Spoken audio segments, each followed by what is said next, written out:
ప్రస్తుతం పశ్చిమాసియాలో ఉద్రిక్త పరిస్థితులు కొనసాగుతున్నాయి. ఇరాన్ ఇజ్రాయెల్ యుద్ధ వాతావరణంలో ఇప్పుడు అమెరికా కూడా ఇరాన్ మీద అణుబాంబు మనకి బంకర్ దాకా మొత్తం అది మిసైల్ బంకర్ లోపల కూడా భూగర్భంలో చచ్చిపోయే మిసైల్ ప్రయోగించడం ద్వారా అమెరికా కూడా డైరెక్ట్ గా యుద్ధంలో ప్రవేశించినట్టు అయింది. దీంతో ఉద్రిక్త పరిస్థితులు ఇంకా తీవ్రం అవటం. ఈ నేపథ్యంలో అయతుల్లా ఖొమైనీ ఎక్కడున్నారు, ఆయన పరిస్థితి ఎలా ఉంది అని మనం చూస్తే ఆయన అత్యంత సురక్షితంగా ఒక బంకర్లో అయితే ఆయన ఉన్నట్టు, దీనికి అత్యాధునికమైన ఒక భద్రతా సిబ్బంది ఆ బంకర్కి కావలి కాస్తున్నట్టుగా ఆయన దశాబ్దాలుగా ఇరాన్ దేశానికి మగుటం లేని మహారాజులాగా అయతుల్లా ఖొమైనీ 86 సంవత్సరాల వయసులో ఇరాన్ని దిశానిర్దేశం చేస్తూ ఇరాన్ని ఆయన ముందుకు తీసుకెళ్ళటం, అలానే ఆయనకు ఉన్న దేశంలో ఆయనకున్న పరిస్థితులు కానీ యుద్ధ వాతావరణంలో ఆ కమాండర్స్ ఎవరైతే మిలిటరీ కమాండర్స్ బంకర్లలో దాక్కున్న వాళ్ళని కూడా ఇజ్రాయెల్ మిసైల్స్ తో వాళ్ళను కూడా మట్టు పెట్టడం జరిగింది. ఇప్పుడు యుద్ధ వాతావరణంలో ఉన్న పరిస్థితుల్లో యుద్ధ నష్టం ఒకటి, సైనిక నష్టము, ఆర్థిక నష్టం. ఈ పరిస్థితుల్లో ఖొమైనీకి కూడా ఆయన దేశంలోనే శత్రువులు ఉండటం, అలానే ఈ ఆర్థిక మాంద్యం కూడా రాబోయే రోజుల్లో ఆర్థిక మాంద్యం ఎదుర్కొనే పరిస్థితి కూడా ఉన్న ఈ నేపథ్యంలో అక్కడ ఇరాన్ ప్రజలు ఖొమైనీకి ఎంతవరకు వాళ్ళు సపోర్ట్గా ఉన్నారు దేశం మొత్తం. ఈ నేపథ్యంలో ఇప్పుడు ఆ ఖొమైనీ అసలు ఈ అమెరికా కూడా ఈ యుద్ధంలో ప్రచ్ఛన్నంగా పాలుపంచుకున్న పరిస్థితుల్లో ఆయన ప్రాణాలు ఎటువంటి ముప్పు ఉన్నది, ఆయన ప్రాణాలు సురక్షితమైన కాదా అని అందరికీ చర్చనీయాంశంగా మారింది. అలానే అమెరికా కానీ ఇజ్రాయెల్ కానీ ఖొమైనీ అంతమైతే తప్ప మా యుద్ధం ఆగదు అని వాళ్ళు ప్రకటించడం, అలానే లేదా ఖొమైనీ అణు ఒప్పందం చేసుకుంటే తప్ప ఇరాన్ మీద మా దాడుల్ని మేము ఆపే ప్రసక్తే లేదు అని ఖచ్చితంగా వాళ్ళు చెప్పడం జరిగింది. ఈ నేపథ్యంలో ఖొమైనీ ఒక బంకర్లో అంటే జూన్ 12వ తారీఖున ఈ నెల ఇజ్రాయెల్ ఎప్పుడైతే మొదటగా మిసైల్ దాడి ఇరాన్ మీద ప్రారంభం చేసిందో అప్పటి నుంచి ఖొమైనీ ఒక బంకర్లో సురక్షితమైన ప్రదేశంలోకి ఆయన వెళ్ళిపోవటం, అక్కడి నుంచే యుద్ధానికి సంబంధించిన దిశానిర్దేశం చేస్తూ మిలిటరీకి ఆయన గైడెన్స్ ఇస్తూ ఉన్నారు లోపల నుంచి. అలానే అక్కడ సిగ్నల్ వ్యవస్థ కానీ అత్యంత భద్రతాపరమైన కట్టుదిట్టమైన భద్రతతో ఆయన బంకర్లో సురక్షితంగా ఉన్నారు. చుట్టూతా అత్యంత భద్రతా కమాండర్లు కానీ వీళ్ళు ఉన్నతాధికారుల భద్రతతో ఆయన ఉన్నారు. అలానే ఆయన ఎక్కడ ఉన్నది అనేది అత్యంత రహస్యంగా గోప్యంగా ఉంచడం జరిగింది. మిలిటరీకి సంబంధించిన ఉన్నత అధికారులకు కూడా చాలా మందికి ఖొమైనీ జాడ తెలియకుండా జాగ్రత్త పడటం మనం వార్తలు వస్తున్నాయి. అయితే ఇదంతా ఎందుకు అంటే ఆయన దేశంలో ఆయన ఎక్కడ ఉన్నది ప్రపంచ దేశాలకు కూడా తెలియకుండా అంత బంకర్లో దాక్కొని అక్కడి నుంచి ఆయన యుద్ధం చేయాల్సిన అవసరం ఏముంది అంటే, ఇజ్రాయెల్ నిఘా వ్యవస్థ అత్యంత పటిష్టమైంది ప్రపంచంలోనే. ఇజ్రాయెల్ నిఘా వ్యవస్థ ఇరాన్లో కూడా సైనిక అధికారులు కానీ కొంతమంది అక్కడ అధికారులు ఉన్నతాధికారులు వీళ్ళని కూడా వాళ్ళు లోపరుచుకొని ఎవరు ఎటువంటి వాళ్ళు కూడా ఇరాన్లో కూడా వాళ్ళకి పరిస్థితి అర్థం కాని పరిస్థితుల్లో ఇజ్రాయెల్ వాళ్ళని లోపరుచుకోవటము, రకరకాలుగా వాళ్ళని ప్రలోభాలకు గురి చేసి అక్కడ ఉన్న వ్యవస్థని కానీ ఇరాన్ యొక్క మిలిటరీ వ్యవస్థను కానీ వాటి లోటుపాట్లు ఇవన్నీ మనం వాళ్ళంతా సేకరించటం. ఈ రకమైన ఇజ్రాయెల్ యొక్క నిఘా వ్యవస్థ అత్యంత కట్టుదిట్టమైన పటిష్టమైన నిఘా వ్యవస్థ.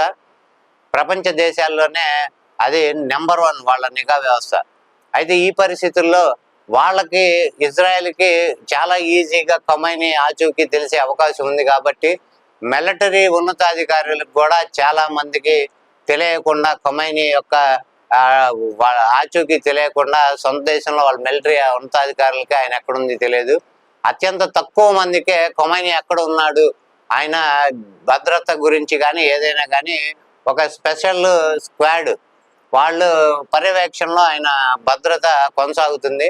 అలానే ఈయన ఏ క్షణమైనా అమెరికా కానీ ఇజ్రాయెల్ కానీ ఆయన ప్రాణాలకి ఆయన చంపి కానీ ఖొమైనీని మేము యుద్ధం ఆపని ప్రకటించిన నేపథ్యంలో ఆయన ప్రాణాలకు ముప్పు ఉన్న విషయం ఆయనకు బాగా తెలుసు కాబట్టి ఎప్పుడు నన్ను చంపుతారా, లేకపోతే 86 ఏళ్ల వయసులో ఆయన ఇంకా పారిపోయి తప్పించుకొని తిరిగే అవకాశాలు ఎంతవరకు ఉంటాయి. అలానే ఈ బంకర్లను పేల్చేసే అత్యాధునికమైన మిసైల్స్ కూడా అమెరికా ప్రయోగించడం ఎప్పుడైతే ప్రారంభించిందో ఈ బంకర్లలో కూడా ఎంతవరకు సురక్షితం అనేది ఆయనకి తెలియదు. కాబట్టి ఆయన తదనంతరం ఆయన చీఫ్గా ఉండటానికి, అంటే ఇరాన్ సుప్రీం కమాండర్గా ఉండటానికి ఒక ముగ్గురిని సెలెక్ట్ చేయటం. ఆ ముగ్గురులో అప్పుడు ఈ ఒక కమిటీ, జాతీయ భద్రతా కమిటీ ఒకటి ఈ ముగ్గురులో ఒకరిని ఆయన వారసుడిగా సెలెక్ట్ చేసే అవకాశం ఉంది. ఈయన తదనంతరం వాళ్ళు ఇరాన్ సుప్రీం కమాండర్గా ముగ్గురులో ఒకళ్ళు సెలెక్ట్ చేసే పరిస్థితిలో ఉన్నతాధికారులు సెలెక్ట్ చేస్తారు. అయితే ఈయన కొడుకుని కూడా ఈ ముగ్గురులో, అంటే ఈయన వారసుడిగా సుప్రీం కమాండర్గా ఈ ముగ్గురులో ఆయన కొడుకు ముర్తజా పేరు ఆయన చేరుస్తారు అనుకున్నారు. కానీ ఆయన కొడుకు పేరు కూడా ముగ్గురులోనూ చేర్చకుండా, అంటే ఈ దేశ రాజకీయాలకు కానీ యుద్ధ వాతావరణం కానీ ఉన్న పరిస్థితులకి కుటుంబ సభ్యులని దీని నుంచి దూరంగా ఉంచే ఉద్దేశంతో ఆయన కొడుకుని ఇందులో తీసుకురాకుండా బయట ఆయనకి అత్యంత సన్నిహితంగా ఉండే ఒక ముగ్గురిని ఆయన సెలెక్ట్ చేసి వీలునామా కూడా రాశారు అని చెప్పి మనకి ప్రపంచ వార్తా సంస్థలు కొన్ని వెల్లడించడం జరిగింది.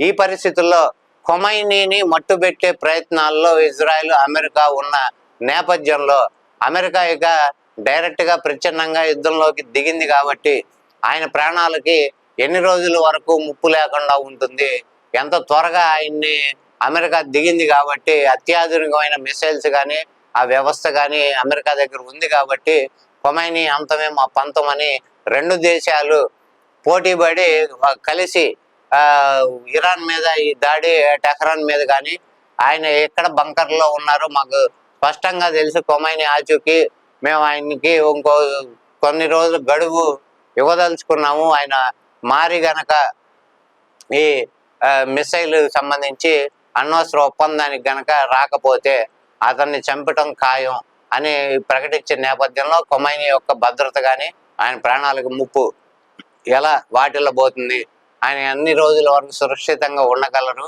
ఈ నేపథ్యంలోనే ఈలోపు కనుక యుద్ధ వాతావరణం చల్లబడి మిగతా దేశాలు, రష్యా కానీ చైనా కానీ ఇటు మిగతా దేశాలన్నీ ఇక్కడ మనకి వాళ్ళ యుద్ధానికి గనక రాజీ గురించే మార్గం ఏదన్నా చూసి ఈ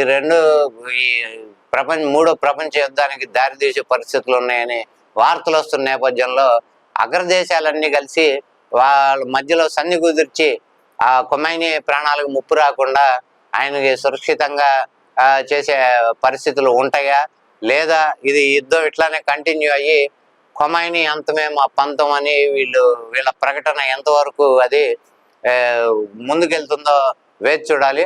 ప్రస్తుతానికైతే అమతుల్లా ఖొమైనీ ఒక బంకర్లో అత్యాధునిక సిగ్నల్ వ్యవస్థ కానీ అత్యాధునిక వ్యవస్థ కానీ ఏది టచ్ చేసే పరిస్థితి లేకుండా ఆయన సురక్షితంగా ఉన్నట్టు తెలుస్తుంది.